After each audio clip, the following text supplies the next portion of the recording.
Ralph Abernathy spoke at the funeral in Ebenezer on April the 9th.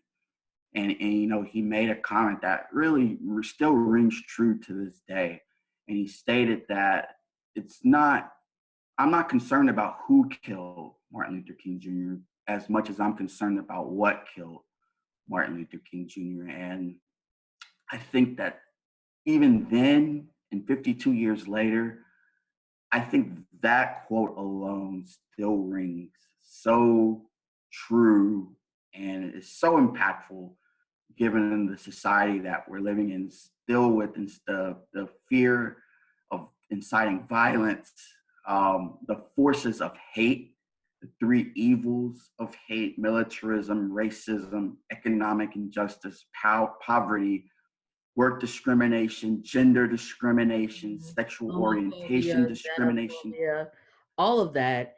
Those are the questions that I think you're right, that we have to deal with. I think a lot of people get caught up around the conspiracy around it, but the bigger question is, what was the environment like? What is the system that we're allowing to persist that allows this hate to be perpetuated, right? Right. And I think that the work that we have the pleasure of getting up and doing every single day is to confront that and to compel people to think about what they can do in dismantling that, because those evils have not gone away, and there is opportunity for all of us to participate in that. And I think what's great about our institution and the work that we do is that, yes, we celebrate Dr. King, but it's everyday people, ordinary folks taking some steps to move this legacy forward. So I think you're absolutely right. Ralph Abernathy's quote was powerful.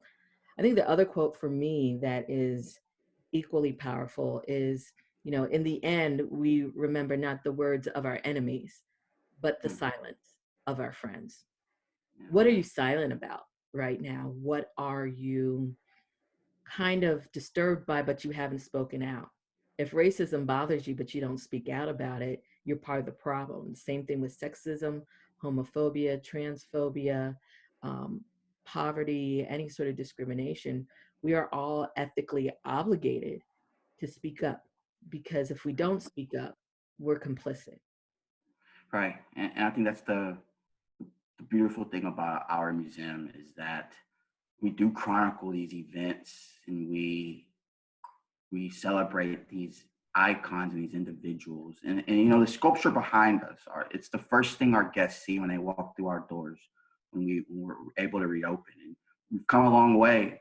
We've got legislation. We've made major gains as people in this society and in this country. But, still in late March of 2020, I sit and wonder what Dr. King and what would the other leaders that propelled this movement to be what it is today, what would they view and see? How would they perceive our country in its current climate?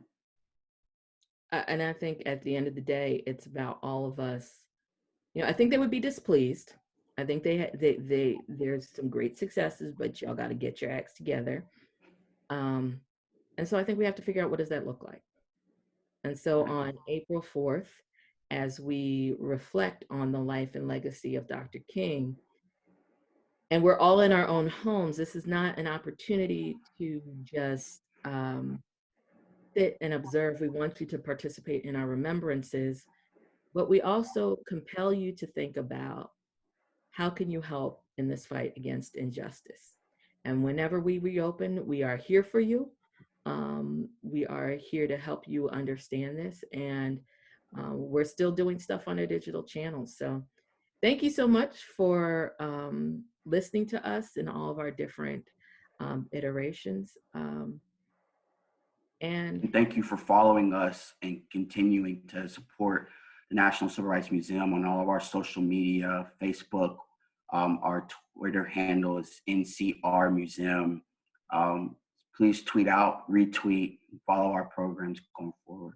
Ask us questions. We're working from home just like y'all. Hashtag remembering MLK. Hashtag thank you, Miss Coretta. Thanks so much, everybody. You have a good one.